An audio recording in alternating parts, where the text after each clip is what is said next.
The Mind's Eye with BJ Turnov is available on Stitcher Radio, Podbean, iTunes, and all major platforms. Appreciate you listening. Damn sure appreciate you subscribing. Feed your head, engage your brain, and enter the Mind's Eye. You are now standing at the intersection of history and mystery, science and the strange, and crime and the sublime. I'm DJ BJ Turnoff, your humble host of this auditorium of audacity. What if I told you that a well-known, convicted, self-admitted killer, child killer, could possibly get parole in just a few short months? Free to walk the streets, next to you, me, our friends, our family, unknowingly at any time. More importantly, though, is what if I told you that we could actually do something about it? That is the exact plea of our next guest, Alan R. Warren, prolific true crime writer and host of the NBC News radio show House of Mystery. We're talking about his newest book, Murder x6, the true story of the Wells Gray Park murders. There's really no easy way or good way to put this, but 3 generations of a family completely snuffed out by this coward in one fell swoop. Alan, he's coming on to walk us through the crime. He'll talk about his conversations with the family, and then he'll discuss what he learned directly from that sick coward. The Mind's Eye will be right back. This is The Mind's Eye, and for as long as I could remember, I was born in 1982. When these senseless mass murders and murders happen, particularly for, I guess, when they're committed and by younger people, they blame it on a movie or some type of music genre, and to me that's just complete BS. But sometimes, though, it is the opposite way, where movies get inspiration from murders. One in particular, the movie Friday the 13th with Jason Voorhees. There are some pretty striking similarities between that and a series of grisly murders that took place in Finland in the summer of 1960. You can read about the connective tissues there right now on our social media at Mind's Eye Show for Facebook and Twitter, or you can also get some quick links at our website, themindseyemedia.com. We'll be back in a Mind's Eye moment with Alan Warren talking about the Wells Gray Park murders. Alan Warren joins the show right now, host of House of Mystery, prolific true crime writer, WAP master, and what else am I forgetting, Alan? Well, the WAP master is the only thing that matters. All the other stuff is just stuff. It's second and third to that for sure. Yeah. And I, for the listeners, I recently learned about the song WAP, and I have Alan Warren here to thank you for that. So I just want to say thank you. And now that you've had some time to reflect upon it, what does WAP mean to you, sir? I don't know what it means. I still don't. I should, but I don't. What do I know about a WAP? I've never. About wet-ass penis, I would say, but maybe not. Well, I don't even know. I don't know why someone would use that term. I don't know. I still don't understand it. I don't. It just sounds nice coming off the tongue. I'm not going to lie. The only time I ever heard the song is when we were, listening, and then, but outside of that, it just sounds nice coming off the tongue. It does. It sounds completely natural, but it's one of those things that I don't get what she's singing about, and I don't get what she's trying to say. I don't know what she's trying to get across to me. Right? Doesn't speak to you. No, because I don't know. There's whores in the house, and she's got a wet ass pussy, and you can drive a truck through it or something like that. But you need a mop, so it's a really dirty, wet one. But I'm not sure what that's supposed to be. Is that supposed to be like, that means I'm very sexual? That means I'm good at my pussy? I don't know what that means. Yeah. There's lots of grasp, very philosophical for sure. Like a hot dog in a hallway, Well, I like to know. I like to know what I'm missing. One day dreams do come true, Alan. So you never know. One day. I don't think so. It's too late. Well, I just want to thank you again for introducing me to that song. Alan has graciously been letting me dip my toe into the traditional radio waters again, and letting me co-host his show, House of Mystery, on a couple episodes. And I guess why don't you tell the listeners a little bit about that and what listeners can expect when they tune in besides, I guess, some of our dry sarcasm here. Well, expect as for the most part, the show has been about mystery. So it didn't matter if it was paranormal, if it was a crime mystery, a history, science, just anything that people don't really have an answer to, or there's several answers and theories about. And we just jump into that. So we've covered all of that. It's been almost 10 years now. I think this is the last year. And yeah, so that's about it. There's Whoa! You can't just lay that down and just leave it there. What do you mean it's going to be the last year? Well, the way it's been is I think I'm sort of, for me, I'm moving on. And if anybody's been listening to the show since the COVID, or pretty spring summer, I started diving into a lot of other areas because, frankly, I'm kind of bored. I've been through, God, we went through every JFK theory, every Jack the Ripper, every Zodiac, and we've been through paranormal, through you name it. We've had them on there. Every psychic, every TV ghost hunter, and you name it, we've done it, and we've done it several times. And over 10 years, I'm sort of, I don't want to keep going around it. I feel like I'm going around in circles now. I'm not getting anything new. I'm not getting anything fresh. And so I started throwing in some other varieties of writers just for the sake of some freshness, and I'm really liking it. So I think the best thing to do is to kind of let House of Mystery run out. Maybe do specials a couple of times a year for people if something new comes along in a certain particular area that we've covered, a mystery that we've covered. Maybe we'll do a special and follow up. But I think it'll come to an end, and I'll bring a new show. I've been playing with that inside writing show for quite a while, so I think maybe I'll bring that to life.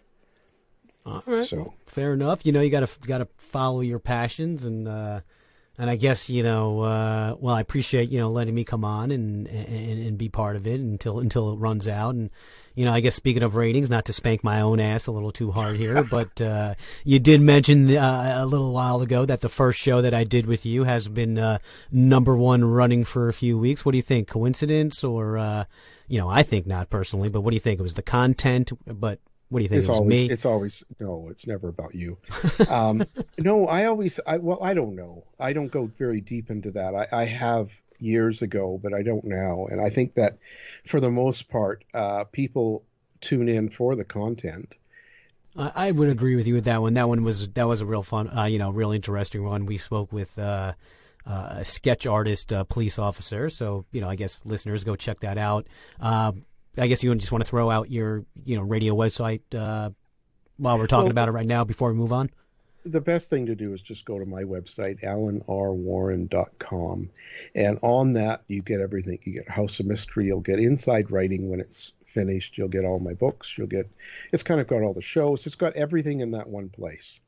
Let's do a little inside writing on you then, sir. We're going to flip it on you. You're, in the short time that I've got to know you a little bit, you're definitely a colorful character.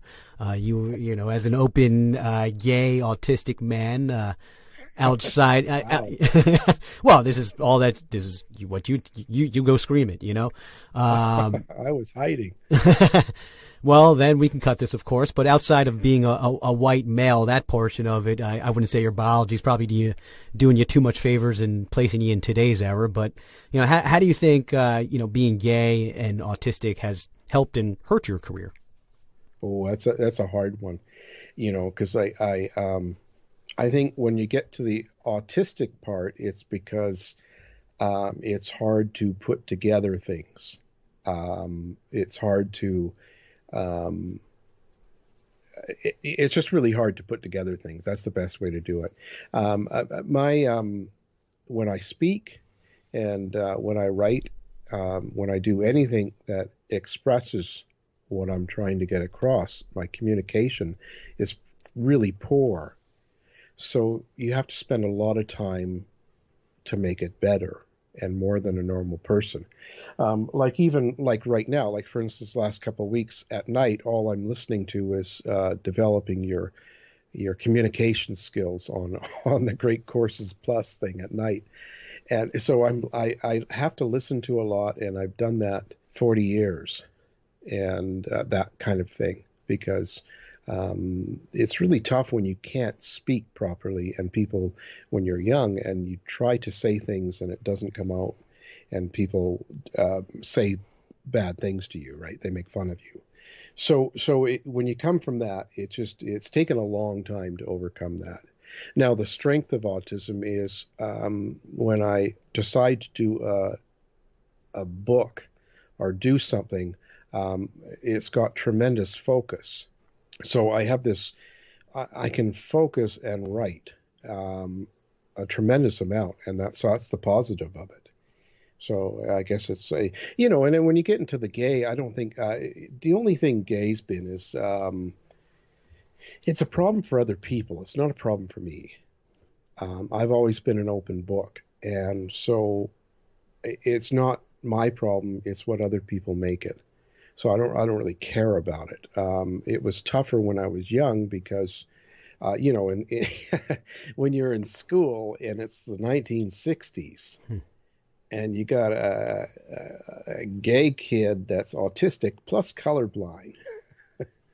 I'm a trouble student, so I'm not having a good time and I write with my left hand, so I would get slapped for that too. And a lefty on top, my God. So in the mind of the parents and the adults in the 60s, I was a trouble kid. I wasn't a good kid.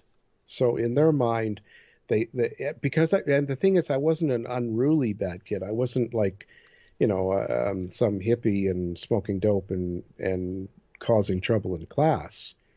So they just ignored me for the most part. Do you know what I mean? Because I wasn't one that was acting out.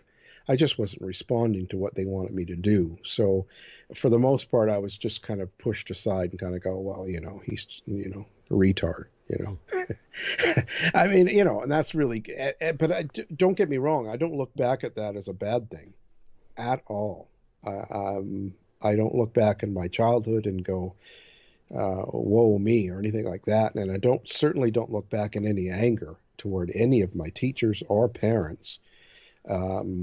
It's just the way it was. It's just the way society was. And I took it and I dealt with it. And here I am. I don't know. I think I turned out okay. The only downfall is I'm 58 and there's so much I want to do now that I can do it. And I don't have a whole lot of time. Well, you still got a little time left in you, so I guess that also explains why you probably want to switch gears there a little bit with, House of Mystery. And I guess that's part of the mystery of House of Mystery right there. Until you know. Well, obviously you've done quite well for you, and yeah, you definitely are an open book for sure. I was a little surprised when I opened up the book Murder Time 6, which we're about to get into, and I saw the picture of you, the author's picture, and you weren't, you didn't have nipple clamps on, so it was just a regular picture of you. So that's how open of a book you are for sure. And well, I I've done one series of pro photos for the station, and I use that at times, but I don't like it. I don't like the posed looks. I'm not a fan of any of that. So anywhere I can just put in a shot that I've taken from my phone, I will. Nice little hat and hoodie combo for sure. Very casual. I like it. You're looking good. Yeah.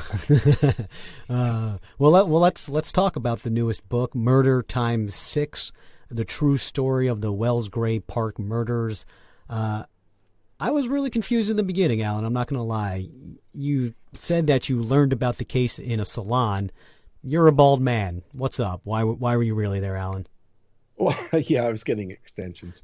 No, actually, because well, it's a long story, but basically, the owner and a few of the girls always buy my books, and it was fall, and I forget what was coming out. One was just coming out, and I was dropping them 3 books each, and then the owner just said to me, "Why don't you write about that?" That's how it came up. She just said, "Because I write a lot of crime books." And I said, "I've never heard of it. I don't know it." And she goes, "Well, they named this big aquatic center after the family that was killed." Oh. And she couldn't remember the name, and she was looking all over, and there was no books about it really, and nothing out. And so she just sort of found something and gave it to me. And I thought, yeah, okay, whatever. And with anything, because I hear a lot of that throughout my year when I'm going around. So I just put it in a file on the computer, and then when I had time later, I started looking into it and thought, well, okay, well, I'll put it in because I usually have 5 or 6 going at a time. And so what I did was then I started looking for surviving members of the family. And when I sent them notes, I found them and sent them notes. I waited, and then they started coming back with a real positive, feedback. They were like, "Yes, we'd love to. I'd love to get it," and they started talking about the story. And so that's kind of where it all began. And one thing led to another. I think for me, it's really important to have people that are involved in it part of the book. Otherwise, I don't really want to do it. You do a little bit of a deeper dive. Well, tell us about this case, Murder Time 6, the Wells Gray Park murders. Well, basically, it was in 1982. And what happened was a family of 6. So the parents, mother, father, and their 2 daughters that were age 11 and 13, I believe, they decided they were going to go camping up to Wells Gray Park. And it was in August. And so they went up there, and they were going to meet the grandparents there, who were bringing their camper and boat. And so they were all going to spend a couple of weeks camping and fishing, boating and that sort of thing. And so when they were there after a couple of days, what had happened was there was this guy that walked by and saw the girls playing, and he watched them. And then he came back the next night and watched them again. And then the third night he came back, and as soon as the girls were put to bed in their tent, he came down and shot the 4 parents. And then he took the 2 girls back to his place and assaulted them over, we think up to a 10-day period, but there's no concrete evidence on how long he kept them. He says one thing, the police say another thing, and the family says another. So it's kind of all blurry there. And after he finished assaulting them, he shot them in the head and burned their bodies. And so this goes through that case. But like a lot of my books, I don't get into a lot of gore and detail and that stuff because I want people to know what happened in the story. But it has to be focused on what the people that survive it go through, and what they deal with the media, with corrections, with the prisons, and just what people are left with after the buzz is over, and so because there's a lot more to it than just the killing, and I think it's really important. So this one we've got a lot of the stories about the parole board, because this man is up for parole. That's what kind of, the feeling I got at least was that's what kind of at least partially drove you to write this book now, because he was going up for parole. Well, that definitely pulled me into it because, the first time I met some of the family members in a different city, the thing is I noticed that though it happened in the 80s, a lot of the people are in their 40s and 50s and 60s now, but there was people in the family that were bawling their eyes from the minute I got there to the time I left. It was almost like it happened yesterday. That's how fresh it was. And with some of the others that have a stronger I don't know what you call it, just a stronger will or spirit. They turned around and they were much more together. But they explained how it doesn't ever end. Like he gets put in prison, and then every time something happens, he gets moved or something's changed, he sees a doctor, they all get a letter. It keeps it fresh. And then this is the third parole hearing that's going to be happening, and every time they do the parole hearing, every couple of years, they all have to do a whole letter, send it in, and then they all have to fly to Calgary, is the closest city, and then they have to all sit through 12 hours of hearing about how good he is and how he should be out. Like, it's just, it just keeps on throwing lemon or salt on the wound, if you will, every 2 years. It just doesn't end.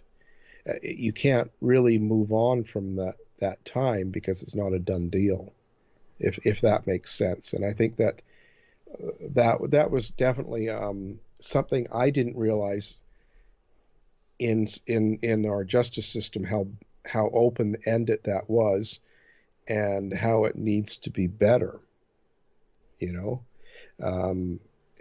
because in my opinion, you have this guy that's killed those 6 people, plus he killed another guy by running him over, tried to kill a cop 2 times, 2 different times, and then with the 2 girls, he sexually assaulted them as well. And the reason he said he killed the parents was just so he could have sex with the kids. But he's claiming now that he no longer has these fantasies about young girls. But I want to bring to the point that, would you want him living next door to you? Of course not. And and it's ridiculous, because even if you take away, okay, let's say we agree, you don't have those fantasies anymore, you don't have that issue, fair enough. But you tried to kill, and you did kill other people without the desire. You weren't killing them just to get to their kids. You were killing them just to kill them. So there's more than just your sexual fantasy issues, And I don't know. I'm sort of, if we're not going to live in a place that we kill these killers, which is fine, we don't really want them out living next door in the neighborhood, and that's kind of my opinion. Yeah, I mean, I couldn't agree more there. I mean, obviously, do you think that he can really get out? I mean, do you think parole is an actual possibility? Yeah, and this is something, I was doing some pre marketing for the book, and I know that I was getting all these messages from people. This is crazy. I had one person say that, people, because what happens is, first degree, they get sentenced to life, no chance of parole to 25 years, let's say, and sometimes second degree, it's 15 years, you can go up for parole. And they're saying, oh no, but that's not real. Life is life. They just say that so that the guards are safe. It's like, what? And I've got my degree in it. And it's like, well, you better get your money back. Yeah. On whatever degree you paid for. But I got quite a few of these, not just one. And the thing is, I did an update and I put the stats in there. The average time spent, let's say in Canada for a first degree killer is 22 years. That's it. For a second degree killer, it was 17. In the U.S., it's not much better. In fact, I think it's 16 years for a second degree and something like 19 for a first degree murderer that get out on parole. And the other option is 2/3 of their sentence they usually get out, because of just, it's just part of what they do. You spend 2/3 of your sentence, you get out. So, in 30 years, they get out on good behavior. In this particular case, this killer has been a model prisoner. And in fact, they've moved him to a medium mild security prison. So now he's in a place that has like 2 guards per 150 unit. He's got a garden, he's got a TV, he's got a bed, he's got internet access, he's got run of the place. He's got a wife. And now he's got a wife, and he gets to spend a 72-hour period I think it's every 2 months, where she gets to come in, and they have these mini cottages or cabins on the prison ground. And yeah, they're guarded and they can't get out, so to speak, but they get to go in and live this little mini cabin house with a TV and a couch and a bed, and they get to cook dinner and spend 3 days together. And I'm thinking, so that's kind of treatment a killer gets. And I'm just like a little too far. And it's and the UK's the same rates. I looked through the UK, America, and Canada just to compare. Canada's the nicest of the three, but the UK and US is not much different. And don't fool yourself. It's not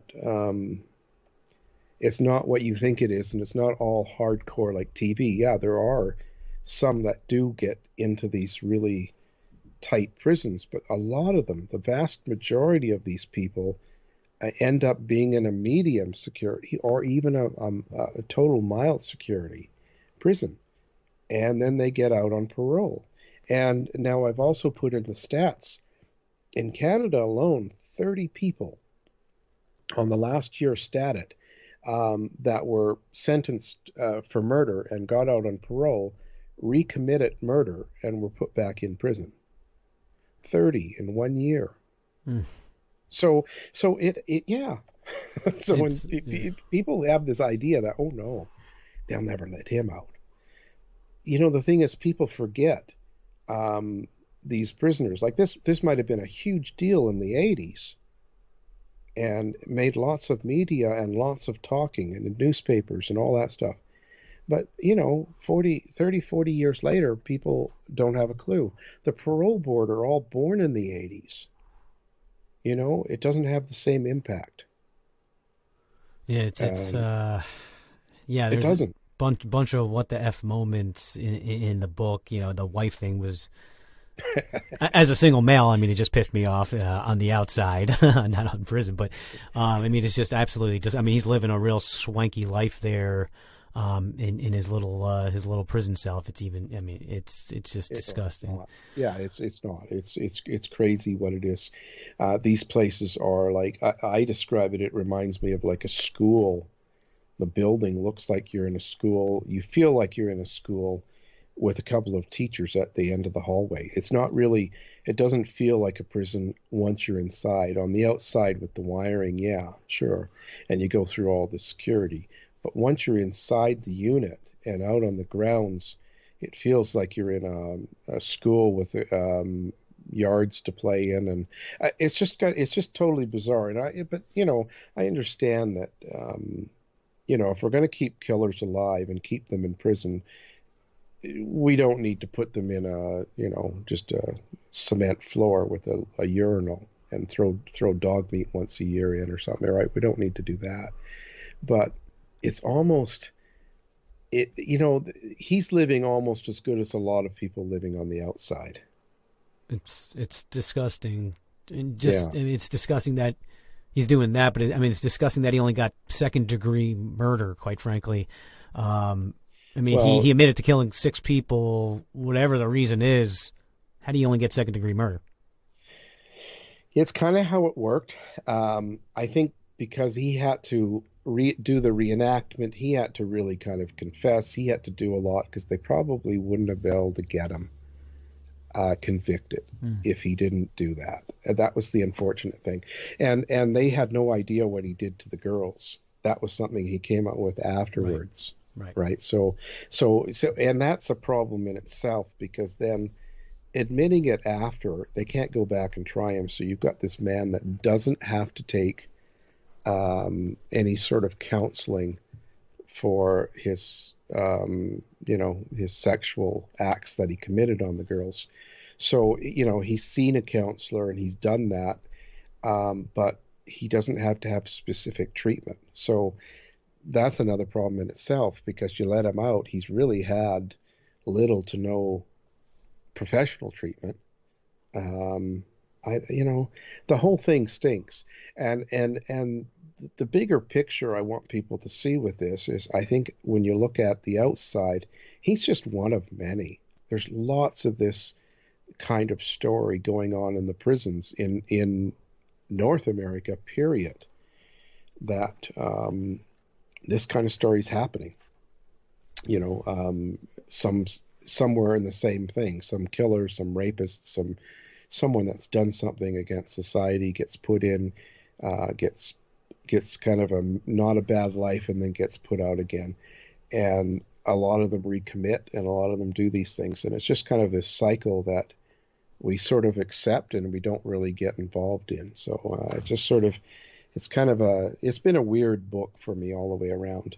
You mentioned that this one, in the few conversations that we've had, you've referenced it, that this one's kind of really, really affected you. Well, see, that's funny. The strong thing about autism is you can go in and people don't know if you're joking or serious. And I get that a lot. People say that. I don't know if you're being, because we can, I don't know, I can be very stoic kind of, I can ask questions and I don't have any emotion to it.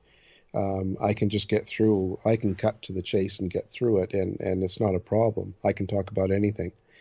And so it's been a good thing for me. But with this particular case, I think the hard thing is that I felt a great sense of responsibility that I haven't felt on any of the others. I felt a big sense of responsibility to the family.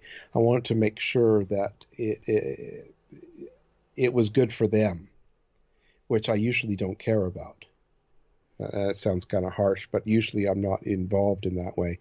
And for this one in particular, I really wanted to make sure. So even like I know the sample draft that I sent you, I sent to family members, and I sent to the cops. I sent to people that were involved to make sure that they were satisfied. And any changes or anything that they felt should be made, they sent back to me, and they were all really, really happy. And the few changes that I had to change were already done.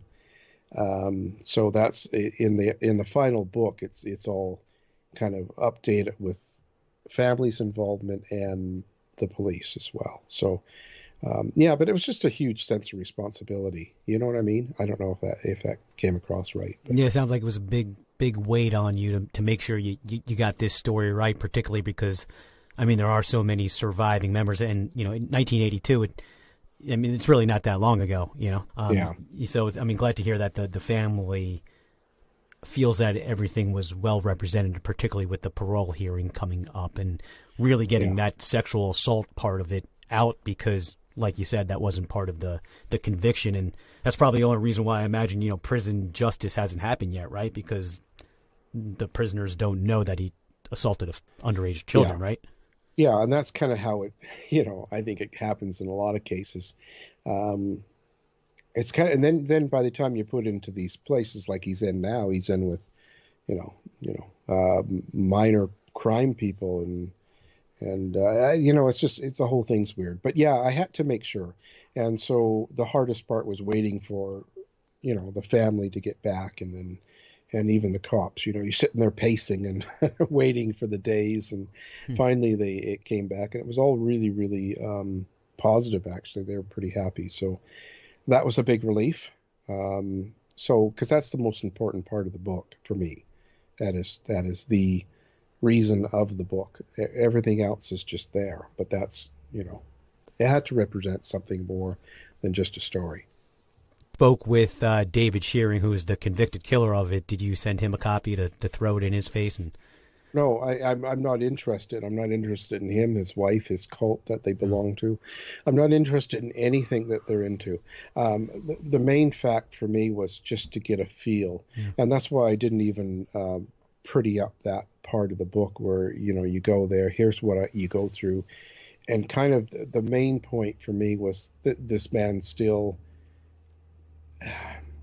he might look like an older, nicer, soft-spoken guy, but the idea with that, I think the biggest thing I could say was just the one point of him saying, of the two girls, the young one, when he tied her up and was trying to get her to have sex, he was really upset that she didn't know what she was doing, and it made him really angry. And after a day, he shoots her in the head. And so for me, I want people to know this is what he's thinking now. This is what he's talking like now. You know, do you really want that man out? You know, I just think, you know, just the callousness of it. He seemed, to me, the whole point is he just doesn't have any regard for human life. And that, I want that to come across. And I didn't want to glamorize him. I didn't want to, you know, he says that, you know, of course, that he wants to help his wife and he wants to get out, and he's sorry for what he did. Like he, you know, and he's a Christian now and all that sort of, so he's got all this stuff that sounds good, but yeah, he says all the right things, but you don't believe a word of it, right? no, because you know, the thing is, I don't know. You see, because I couldn't imagine taking girls and then tying them up and beating them and trying to have sex with them, and then if they don't cooperate, you shoot them. You know, that kind of thing. That doesn't register with me. I just couldn't imagine doing that. So, and to be able to talk about it as if it meant nothing. You know, it's like, oh, you know, oh, I got a coffee over at Starbucks and it was okay, and oh, and I shot this girl, and yeah, she was a pain, you know, she didn't know what she was doing, and you know, to talk about it in that way, to me means he just has no regard for life, and that's what I want to get across. I don't want to, yeah, you know, I don't care if you found God and your God just decided that you're okay. He's forgiven you. You know, good for you and God. That's great. But yeah, that's between you two. That has nothing to do with me. Stay in there. Yeah, because you know, how about all the bad things you did? How about the pain and the, you know, you taken people's lives as if, like I said, it's just like throwing out a cheeseburger. You didn't care. It didn't meant nothing. And maybe it means nothing to you, but that means when you're in a situation out in the public and something comes up again, or does that mean you're just going to kill someone and you don't really care? It's not that important. And I think that's the key. Hopefully that's the takeaway on that chapter, because I didn't want to put all these things. You know, this is the second time I've done that. Man, I'm going to get killed here. What do you mean? Because I did that with Jack McCulloch when I did that one, Last Man Standing, and he was put away in prison for some murder from the 50s, and he didn't do it. But you know, he's a complete asshole. Well, the end of the thing is, he just wanted the truth, and so, but he didn't want me to talk about he raped his sister and he did stuff. Yeah, he had all these bad things, and then he was like, well, people don't need to know about that. That's just he thought it was just trashy and all that stuff. And then it took me a long time, and I decided, you know what? I'm just going to give the conversation. I'm just going to say, this is who he is. This is what he says. This is what he does. And he's really mad at me. So, but you you don't like to have killers mad at you. I'm getting too many of them. Yeah, you might have a little bit of a death wish. Yeah, I guess. And you did mention a bunch of times that David Shearing, the convicted murderer, was impotent. So he's probably not going to be happy about that if he gets out. And even then, I don't buy it. I don't buy. Yeah, was there? That's what he said. He said that he wasn't able to rape them because he couldn't get it up. But he burned the bodies. Is there? And I'm not a scientist, so I don't know. I mean, is there a way to tell if he did rape them, even though the bodies were burned? No. And that's the other problem. That's why another reason you couldn't go after him. Resident. Yeah, because in fact they were burned so badly and so hot that even when he shot them both in the head with a 22, they couldn't even identify the bullet. It had been burned so badly. There was, and this is the 80s, so that's even worse because they weren't as together as they are now.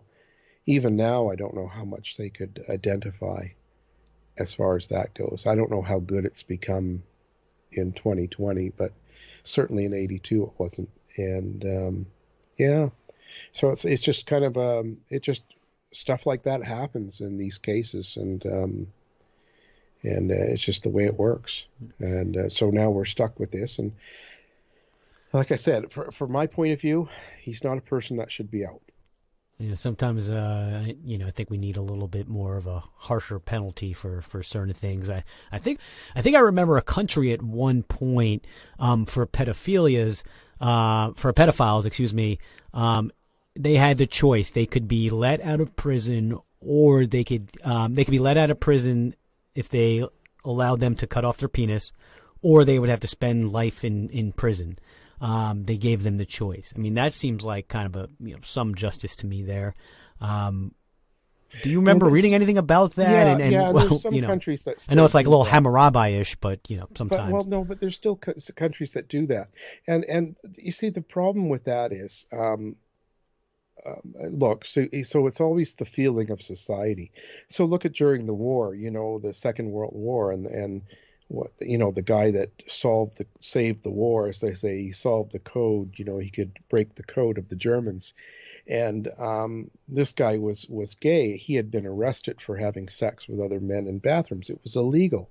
So he had a choice of prison or castration. So they don't cut it off back in the UK. They give you they basically make it so it doesn't work. And they make you it's not physical. They inject you with something and you can't have.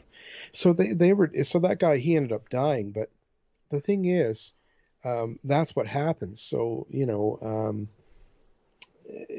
it's tough when you have a generic sentence like that.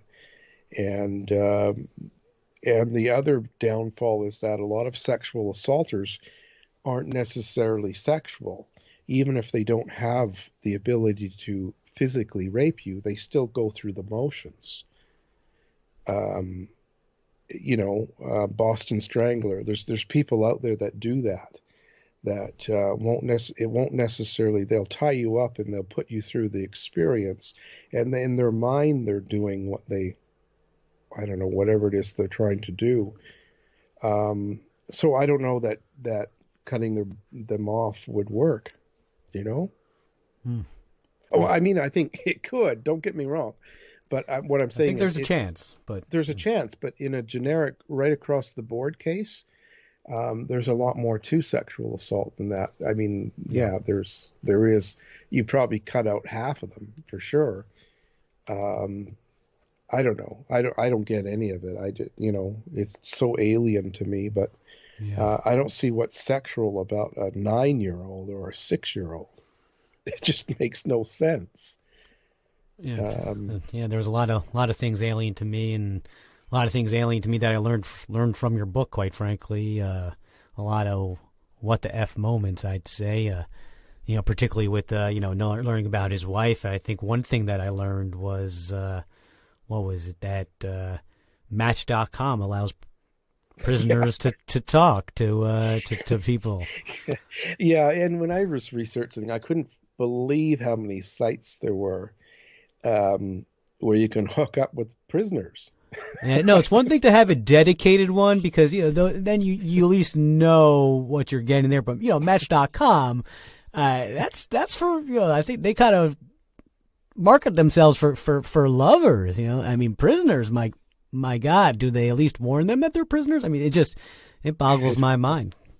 I guess what you can do is you can have an all about service like that where you're kind of servicing everybody you could, and just market in each place separately so that the mainstream doesn't see it, but they let the prisoners know and they let people that look for it.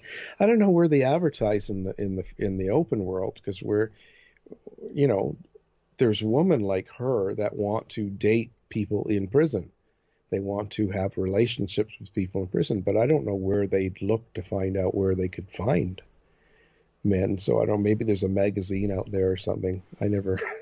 Yeah, there's a Lonely Hearts Club ad somewhere out there. There's somewhere that they go to, but maybe nowadays people just Google it and start looking online and find it, because there was probably a dozen sites I found that were approved by the corrections as well. So prisoners, you can put your face on there, and the whole thing seems bizarre. It boggles my mind.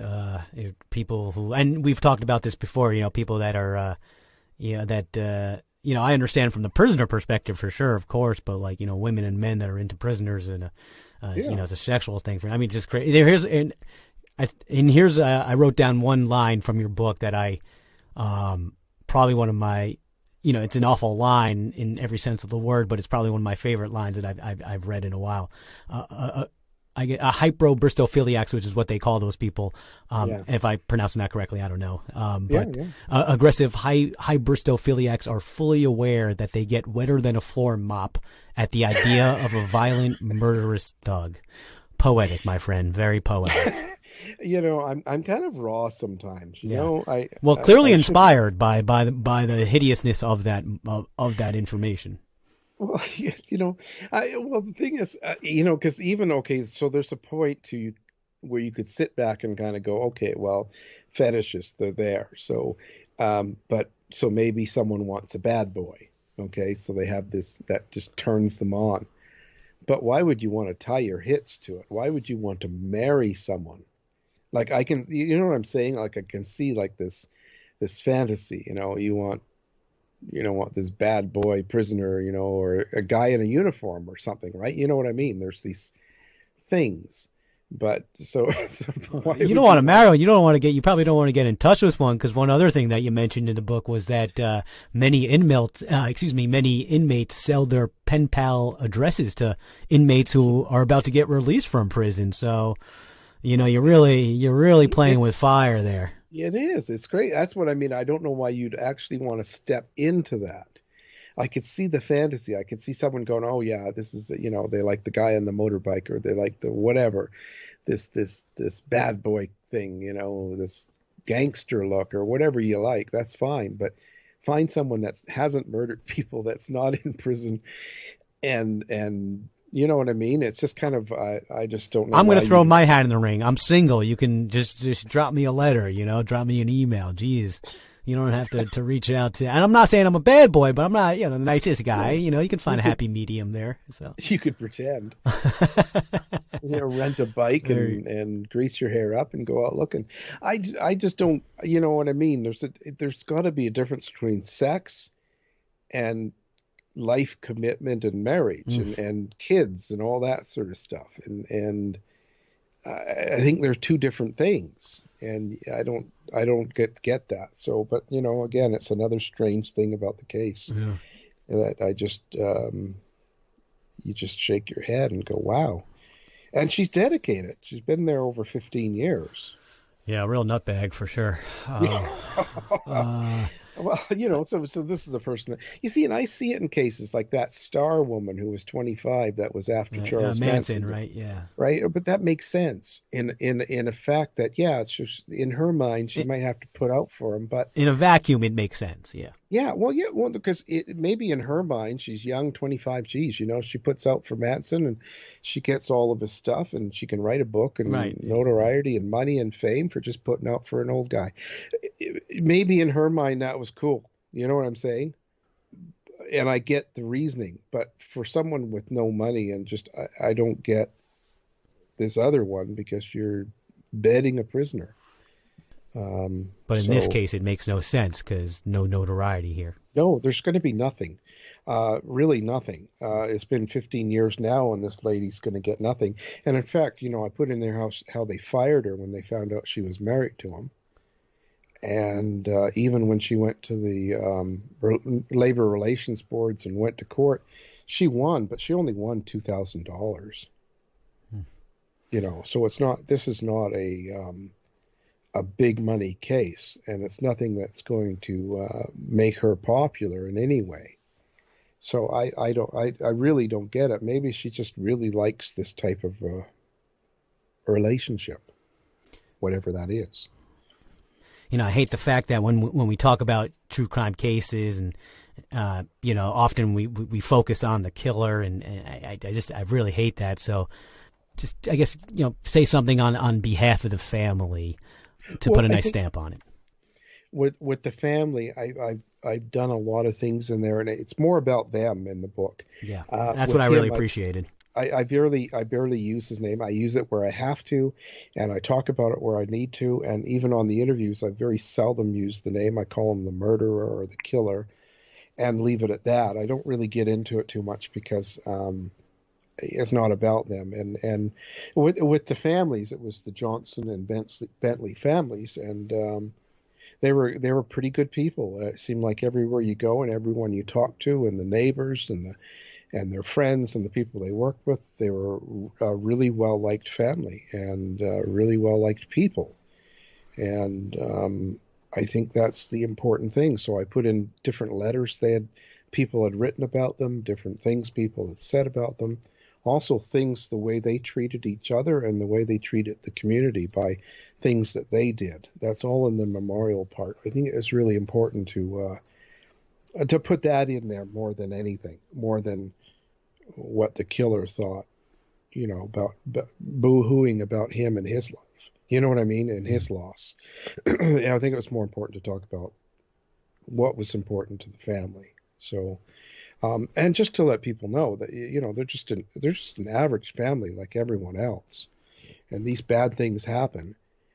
Yeah, and I appreciate that. I hope you send some copies to people on the parole board so they know what kind of sick bastard this really is. And well, they want to make a big stink of it. So next year when it comes up in the summer, they'll have the book and on the PR and all that stuff like that. And it seems to be really a hit in Canada. I've done two media interviews now for newspapers and magazines, and I've got two coming up for television for Canada Network Global. And so it looks like it's going to get a lot of press in Canada, which is where it's more important anyway, than anywhere. But it rings true in the U.S. just as well. People are kidding themselves if they think it's something that's only happening in Canada. Alan Warren, I really appreciate your time for talking about Murder Time 6, the true story of the Wells Gray Park murders. Thank you. Mind's Eye wrap up when we come back. Mind's Eye wrap up here. Thanks for sticking around for this last little segment. Not only is this scumbag, he who shall not be named by name, not only is he living the high life in his medium secure prison, but again, he is up for parole next year, 2021.